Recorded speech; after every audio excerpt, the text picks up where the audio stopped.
Et tu apportes d'écriture maintenant que tu pratiques. Ouais. Qu'est-ce que tu peux nous en dire? Ben, que ça me permet d'extérioriser beaucoup de choses. Euh, et d'ailleurs quelque chose dont je me suis rendu compte très récemment là, et qui va faire l'objet probablement de ma prochaine de mon prochain ouvrage, mais je me rends compte que le premier, j'ai fait une trilogie. J'ai démarré, j'avoue, hein, j'ai démarré un jour en me disant, j'avais une idée comme ça, je voyais un jeune enfant à l'époque médiévale tous les matins montait sur le toit de la tour du château pour voir le paysage autour de lui et pour voir au plus loin qu'il pouvait voir. C'était l'idée. Et j'ai démarré avec ça. Et de ça, j'ai fait une trilogie. La deuxième série, celle que j'ai recommencé, je vais plus fort, j'ai 6 volumes, 6 tomes. Donc à un moment donné, dernièrement, je me suis dit, ton prochain défi, ce sera d'écrire une histoire en un tome. Parce que je pense que je laisse tellement mon imaginaire faire qu'il m'entraîne toujours plus loin. En fait, je pars avec un truc et même si je me fais une chronologie, parce que je suis quand même obligé d'imaginer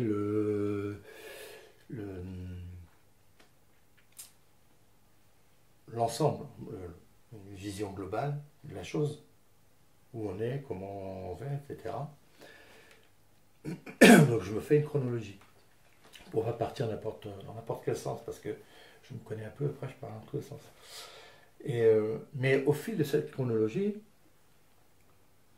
si je décide dans la chronologie que tel personnage va à tel endroit pour faire telle chose, je commence à écrire, j'écris, et puis à un moment donné, je me dis, mais ah oui, mais attends, mais là il peut faire ça, et puis attends, là il peut aller là, et puis si je fais ça, qu'est-ce qui va arriver? Et en fait, au lieu d'écrire un paragraphe, j'en écris 5 ou 6 ou 7. Et finalement, ça fait des sagas avec les personnages, 150 personnages, c'est des trucs. Mais c'est une histoire. Mais le global a comment dire. C'est en fait, je les écris. C'est assez étonnant. J'écris du fantasy avec un fond de polar. C'est-à-dire que c'est pratiquement une enquête. C'est du fantasy avec pratiquement à l'intérieur une enquête. C'est un peu ça, quoi. Quand tu dis fantasy, c'est-à-dire que c'est pas appuyé sur des faits réels et historiques. Absolument pas. C'est pas appuyé. Alors, c'est pas appuyé sur des faits historiques, mais en revanche, je fais beaucoup de recherches parce que tout se passe à une période, par exemple, cette série-là se passe à une période qui se situe entre l'Antiquité et entre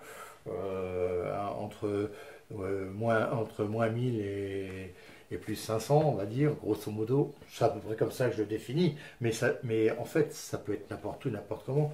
Mais pour pouvoir donner au lecteur quelque chose auquel il peut se référer, je fais beaucoup de recherches sur ces époques-là pour que tout ce que j'écris ne soit pas faux ou idiot. Toi, en fait, j'imagine des choses, mais si j'imagine un banquet, je vais l'imaginer pas avec ce que nous on mange maintenant, mais avec ce que eux ils mangeaient à l'époque, avec ce qu'ils buvaient à l'époque, avec la façon dont ils avaient de préparer les plats ou autre. Enfin, c'est une idée, ça, toi, mais tout est comme ça.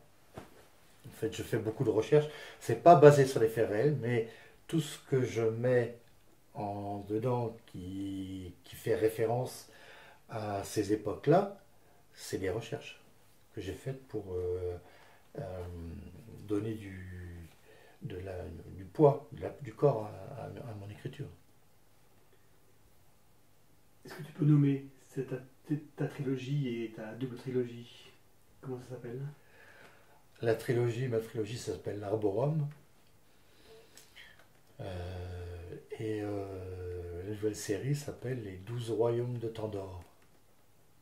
Tu me disais aussi que tu t'étais donné peut-être comme défi la prochaine fois ou de faire un seul bouquin. Après, je t'ai entendu parler d'une série. Donc la question c'est à quand un livre de science-fiction?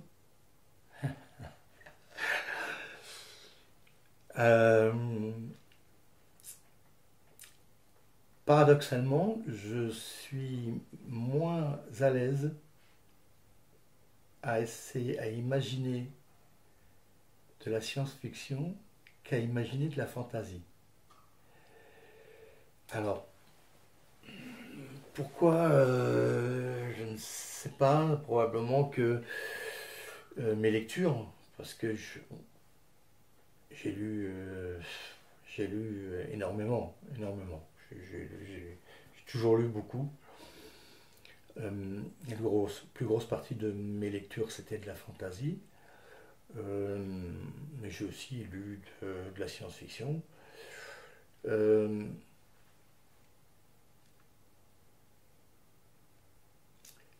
je,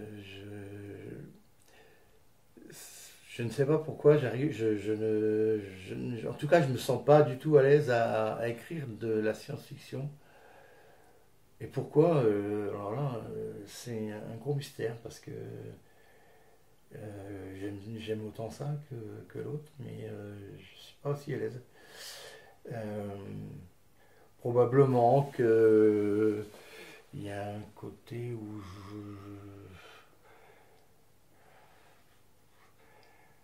j'arrive pas à me projeter peut-être dans cet univers-là, alors que je suis beaucoup plus à l'aise dans un univers qui n'existe pas, qui n'a jamais existé, mais qui est quand même en rapport avec l'être humain, avec ce qu'on nous vit, etc. Mais alors, peut-être que le prochain, ça sera peut-être, hein, je ne sais pas, mais c'est possible. Tu emploies souvent le mot fantasy. Est-ce que tu peux définir ce que c'est? Parce que je pense que tout le monde ne connaît pas ce que c'est que ce style d'histoire. Alors, le fantasy, c'est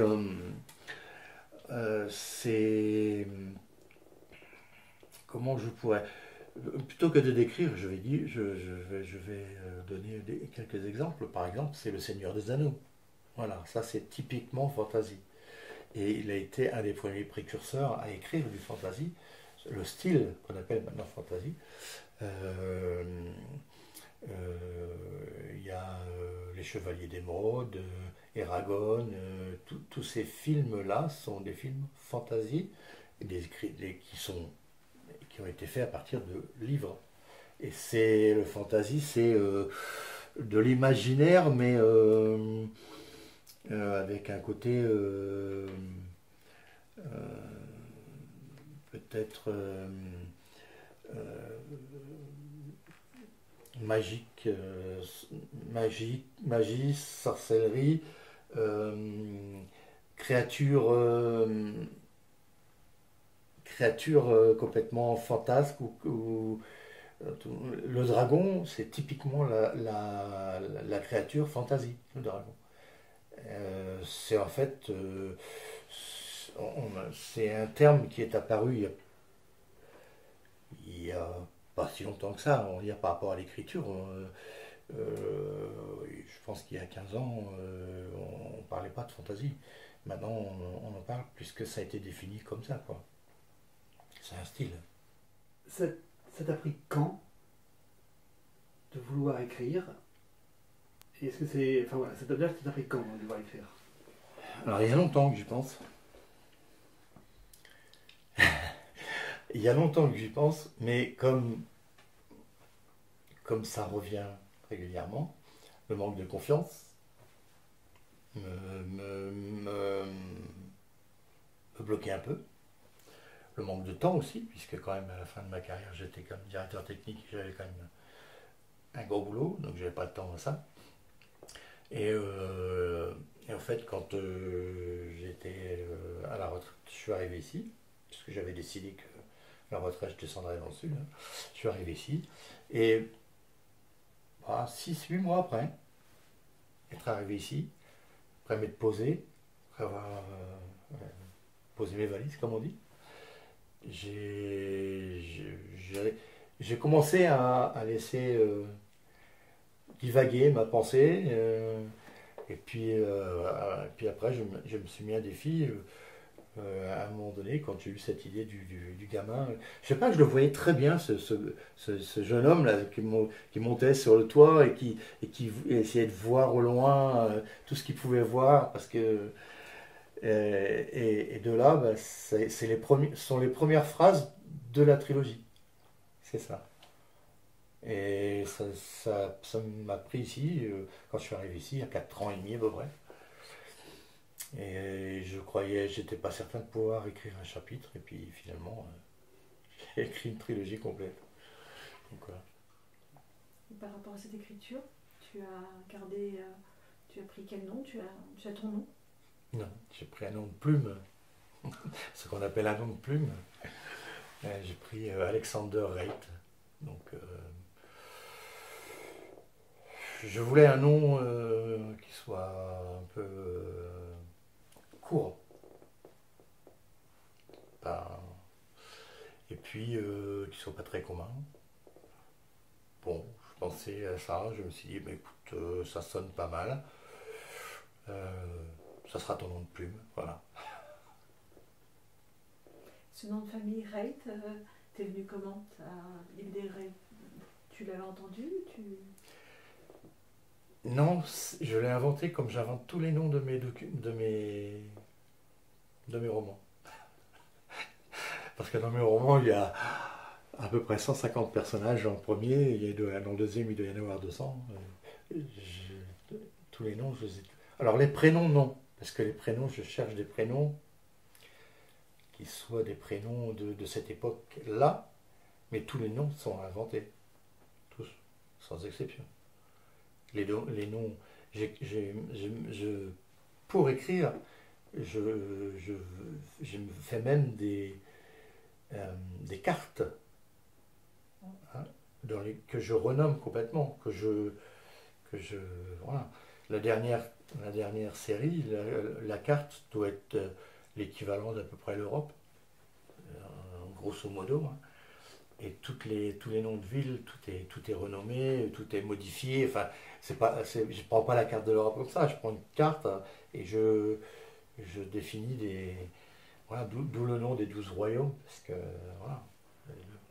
Mais tout est inventé. Le moindre nom qu'il y a dedans est inventé. Donc Reit est inventé comme le reste. C'est du pipeau. Ben d'ailleurs, dans cette série que j'écris là, puisque ça va du bas de l'Italie.